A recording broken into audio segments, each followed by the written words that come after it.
Lost Dutchman State Park. The loop that we're on right here is loop 75 to 104, and all of these sites have water and electric. We are probably in the tightest spot for a large rig. Again, ours is 42 feet, and it's just the way it's designed that coming off the main road, it just kind of makes this little curve out to the right and back in.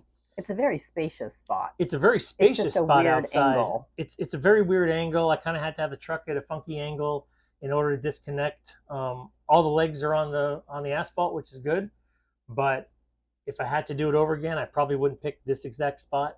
There are several pull-through spots and back-end sites that are on the loop here that are very spacious that I think would be no problem.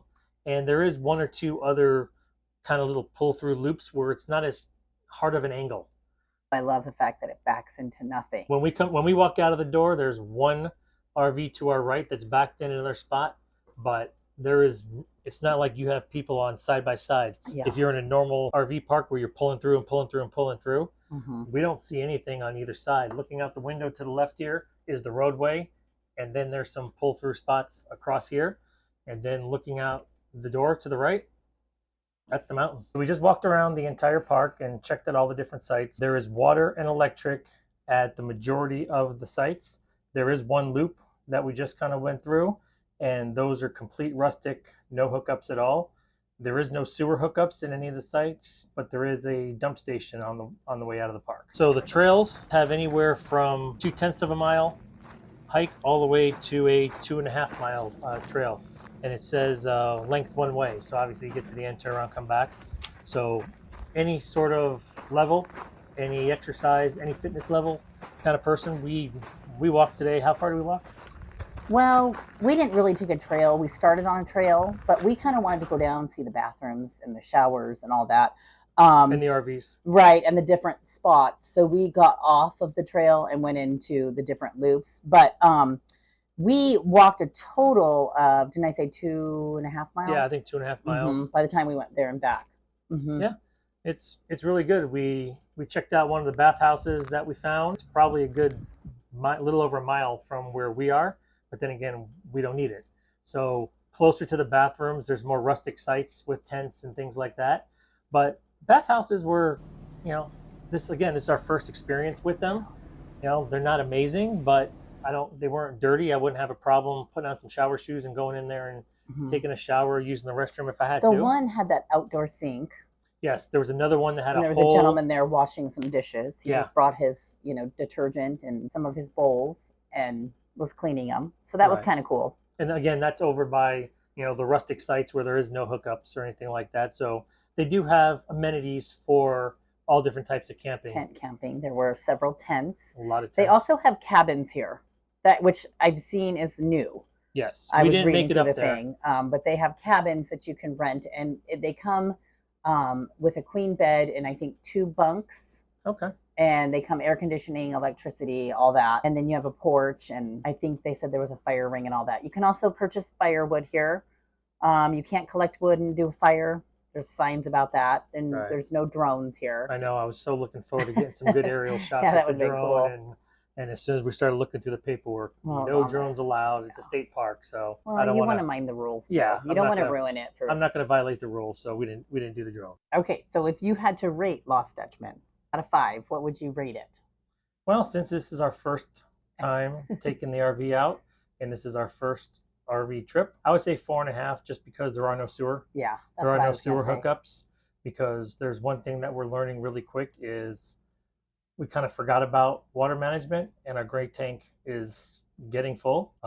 Guess it's kind of a good thing we're leaving tomorrow so we can go dump, because I don't want to have to pack everything up just to go dump. So today on our last day, we're just being a little bit more cautious on the water usage and things. I mean, last night we both took showers, and Lareka was washing dishes, and we were just kind of living life. And I was looking at the control panel and kind of forgot we weren't hooked up to sewer. So all of a sudden that meter started going up, and I'm like, okay, we need to slow it down a little bit. I know. I was thinking it was just dumb. I was thinking hooked up to water, so it was okay. But you got to think about both parts, which sounds so dumb to say. But hello, we're new. So Yeah. it is what it is. It's just, and we knew it's all of it is going to, it's going to be experience. So that's what we're trying to get under our belt so we can not make the same mistakes. And then just kind of do it the way we want to do it. So I agree. I would say 4 stars, just because of the no sewer. What I love about Lost Dutchman is I was born and raised in Arizona, and I grew up here.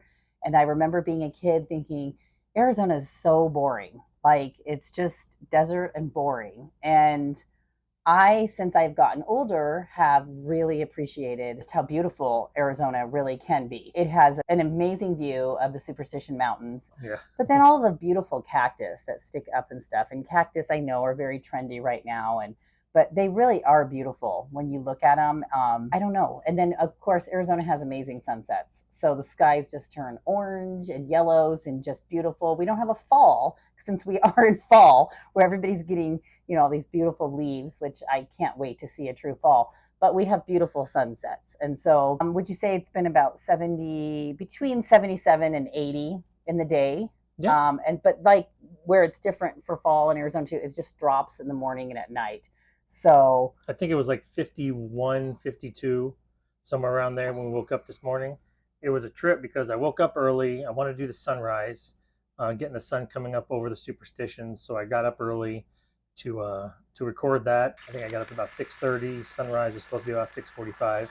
And I sat outside in a long sleeve shirt, sweatpants, and a hoodie, and socks with a blanket wrapped around me. And then the minute the sun came up, it was like, quick, put on your shorts and put on your t-shirt, because once the sun peeks over that mountain, it starts to warm up pretty good. Yeah, we were having breakfast and it was like, okay, socks are coming off, sweatshirts coming off. Like, we were sitting outside. So the hot coffee didn't hurt either. Yeah.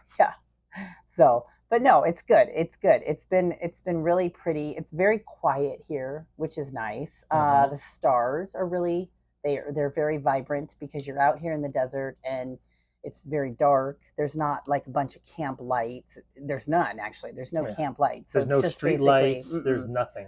So it's basically just the lighting from, the rigs, if they have their porch light on, or, their lights, their awning lights and all that. So very dark, but beautiful. It's just been amazing weather. It's not too cold and it's not too hot, which I love. Again, it's our first trip, so we have nothing to compare it to. So it could be the pure excitement as well of just being out and experiencing RV life. But for me, I would say 4 out of 5, just for the sheer fact that we would have loved to have sewer. I guess we're going to be a little spoiled like that. I think eventually we'll be able to manage it. But I think when you're new at everything, you're just trying to figure it all out. So you're like, how long can we go? What are we, so then you're like always, oh, okay, well maybe sewer would be good. I want to be able to do both. So, and I'm sure we'll get there. Sitting outside and eating breakfast, watching, oh my gosh, the quail this morning they were so cute. They're just their little noise that they make, and so many of them all around the different campsites, just going around. I don't know what they're saying, but they were adorable. Probably looking for food. I think they're pretty happy that they're safe here, that nobody can shoot them either. Yeah, that's true. That's true. So this is a no hunting zone too, so I think they feel pretty safe because they were just a couple feet away. Yeah, they're so cute. If you haven't already, hit that subscribe button and ding that bell, and you'll be notified when the videos come out. RVs are here. We're gonna be sharing our adventures with you. All right, and please leave us a comment down below. Tell us what you think, and we will be seeing you guys next time. Bye-bye. Bye.